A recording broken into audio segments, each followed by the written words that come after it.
మిత్రమా, మనం బ్రతికుండంగా ఇతరులను ఏడిపిస్తే మనం పోయిన తర్వాత వాళ్ళు నవ్వుకుంటారు.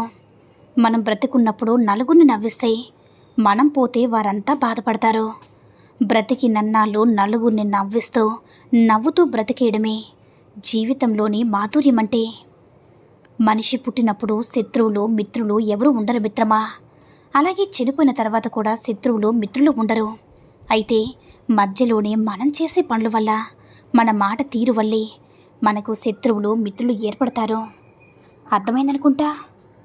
ఎవరైనా నిన్ను చూసి నీలా ఉండాలి అనుకోలే బ్రతకాలి, కానీ నీలా మాత్రం ఉండకూడదనుకోలే బ్రతకూడదు మిత్రమా. అందానికి అభిమానులు ఎక్కువ, అధికారానికి గులాంలు ఎక్కువ, ధనానికి పొగడ్తలు ఎక్కువ, నిజానికి శత్రువులు ఎక్కువ, నీతికి నిందలు ఎక్కువ, మంచికి కష్టాలు ఎక్కువ మిత్రమా. మానవత్వం అనే దీపాన్ని నీ మనసులో వెలిగిస్తే ఆ దీపపు కాంతిలో నువ్వు ప్రకాశవంతంగా కనిపిస్తావు. నీలో ఉన్న ఆ మానవత్వాన్ని ఎప్పటికీ కూడా ఆరిపోనీకు మిత్రమా. నీతో పాటు నీ చుట్టూ ఉన్నవారిని నువ్వు ఇవ్వగలిగే వెలుతుర్ని కోల్పోవద్దు మిత్రమా. కాగితం విలువ దాని మీద రాసే అక్షరాలు బట్టి ఉంటే మనిషి విలువ తన ప్రవర్తన బట్టి ఉంటుంది. శరీరం సోమరితనానికి అలవాటు పడిపోతే ఆలోచన ఎప్పుడూ వేరొకరి సహాయం కోసం ఎదురు చూస్తూ ఉంటుంది మిత్రమా. సోమరితనమే అన్ని బలహీనతలకు మూలం, అన్ని రోగాలకు కూడా అదే మూలం మిత్రమా.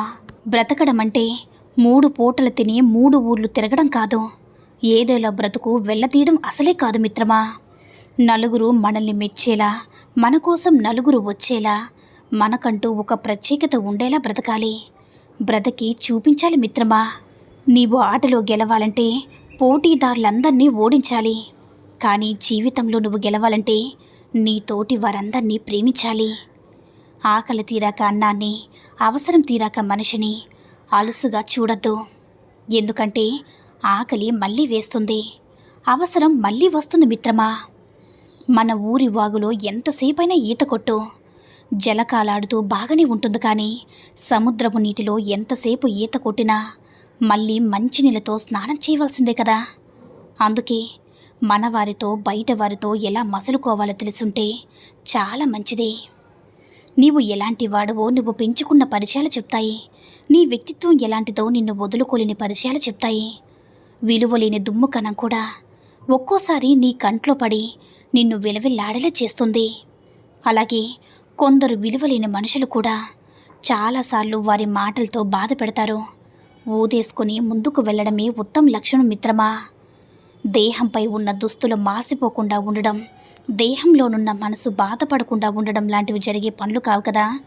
ఎలా అయితే దుస్తులను శుభ్రపరుస్తామో మనసును కూడా మళ్ళీ మెల్లగా సరిదిద్దుకోవాలి. అప్పుడే జీవితం అనేది ఆనందమయంగా ఉంటుంది మిత్రమా.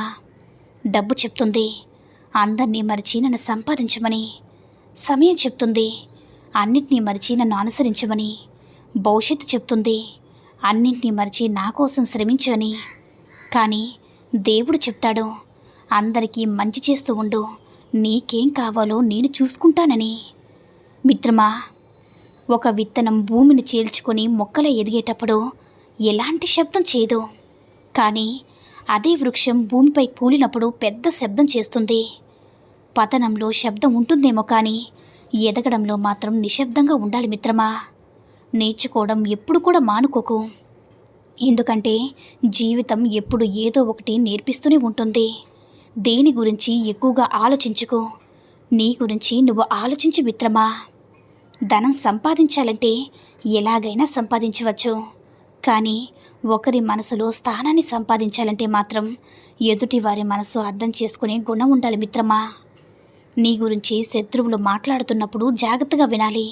ఎందుకంటే నీ బలహీనతలు అతను గుర్తించినట్లు మరెవ్వరూ కూడా గుర్తించరు కదా.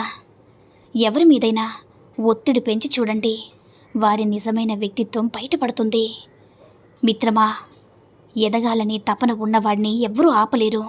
ప్రతిభ ఉన్నవాడిని పాతాళంలోకి పాతేసినా వాడు భూమిని చీల్చుకుంటూ పైకి వస్తాడు మిత్రమా. ఇంటి కప్పులోని రంధ్రం ఎండలో కనిపించకపోవచ్చు, కానీ వానలో దాని బండారం బయటపడుతుంది. మనుషులు కూడా అంతే మిత్రమా. సరైన సమయంలో వారి నిజస్వరూపం బయటపడుతుంది. ఒకటి గుర్తుంచుకో మిత్రమా, విలువ తెలుసుకోలేనివాడు ఎప్పటికీ సంపాదించుకోలేడు. ఒకవేళ సంపాదించుకున్నా సరే నిలబెట్టుకోలేడు. కష్టపడి సాధించుకున్నవాడు వృధా చేయలేడు. చేసినా తిరిగి సంపాదించుకోగలడు. అది స్నేహమైనా, ప్రేమైనా, ధనమైన మిత్రమా. ఒకటి గుర్తుంచుకో మిత్రమా, జీవితం ఎంతో అందమైనది. దానిని ఇంకా అందంగా మలుచుకునే శక్తి మనలో ఉంది. మంచితనం మంచిదే, కానీ అతి మంచితనం మన అనాథాలకి దారితీస్తుంది. ఆపదలో ఉన్నవాన్ని ఆదుకో, కానీ నీకు మించిన సహాయం నిన్నే కష్టాల పాలు చేస్తుంది. నిజాయితీ గల స్నేహాన్ని ఎప్పటికీ వదులుకోక మిత్రమా. ఎంత ధర పెట్టినా కొనలేవు కదా, తిరిగి దక్కించుకోలేవు కూడా. స్వచ్ఛమైన ప్రేమను సంపాదించు. నీకంటే గొప్పవారు ఇంకెవ్వరూ ఉండరు మిత్రమా. లోకాన్ని అర్థం చేసుకుని ఆలోచించుకుని నడుచుకో. నీ జీవితాన్ని ఆనందమయం చేసుకో మిత్రమా. నిన్ను వేలెత్తి చూపించేవాడెవరో నీకు ఒక్క పూట కూడా ముద్ద పెట్టడు కదా. అందుకే నీకు నచ్చినట్టు నువ్వు బ్రతుకు.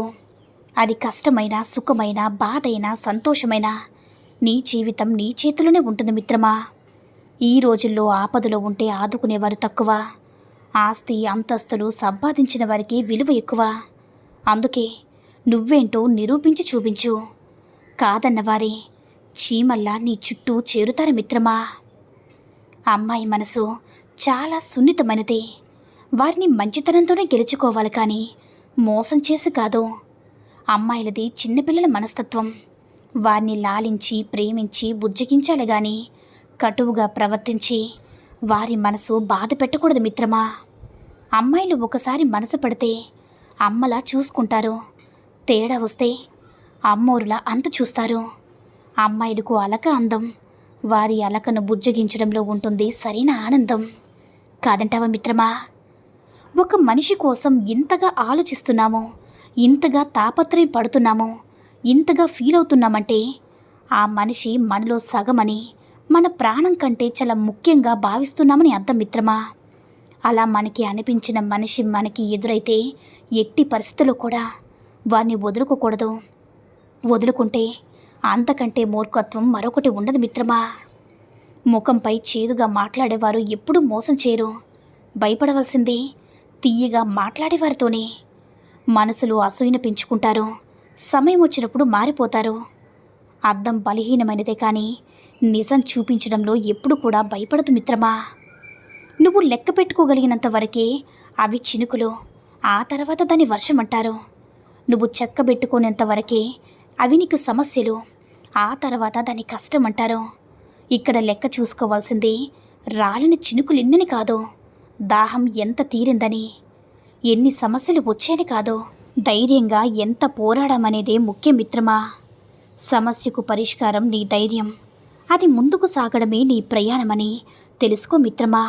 మిత్రమా, ఒక అమ్మాయికి ఒక అబ్బాయి బాగా నచ్చాడంటే ఆమె ముందుగా ఆ అబ్బాయితో ఎక్కువగా మాట్లాడదు, కానీ అతని వైపే ఎక్కువగా చూస్తుంది. ఎందుకంటే అతన్ని ఎక్కువగా గమనిస్తుంది. ఏది చేసినా సరే ఇష్టంగా గమనిస్తూ చూస్తూ ఒక కంట కనిపెడుతూనే ఉంటుంది మిత్రమా. కాదంటారా? ఈ సూక్తుల్లో ఏ సూక్తి నచ్చిందో కామెంట్ చేయండి. ఈ వీడియో కనుక నచ్చినట్లయితే మరిన్ని వీడియోస్ కోసం మన ఛానల్ని సబ్స్క్రైబ్ చేసుకొని మాకు కొంచెం సపోర్ట్ చేయండి. ధన్యవాదములు.